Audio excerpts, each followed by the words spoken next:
আসসালামু আলাইকুম। আমি ইঞ্জিনিয়ার মোহাম্মদ রবিউল হোসেন চলে আসলাম আরও একটা নতুন ভিডিওতে। আজকে আপনাদেরকে শেয়ার করব সিমেন্ট তৈরি করার জন্য যে সকল ম্যাটেরিয়ালস ব্যবহার করা হয়ে থাকে।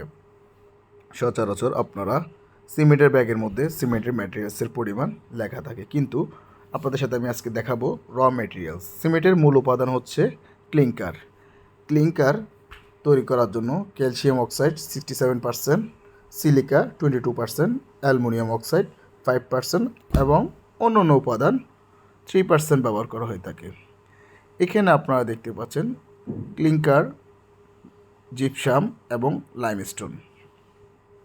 বাংলাদেশে সচরাচর দুই ধরনের সিমেন্ট পাওয়া যায়। এক ওপিসি অর্ডিনারি পোর্টল্যান্ড সিমেন্ট, যার ক্লিংকারের পরিমাণ 95 থেকে 100% এবং জিপসামের পরিমাণ 1.5 থেকে 2% পর্যন্ত হয়ে থাকে। এছাড়াও পিসি সিমেন্ট, পোর্টল্যান্ড কম্পোজিট সিমেন্ট, যার ক্লিংকারের পরিমাণ 65 থেকে 80% হয়ে থাকে। এছাড়াও ফ্লাইশ 21 থেকে 30% এবং জিপসাম ও লাইমস্টোন থাকে ওখানে।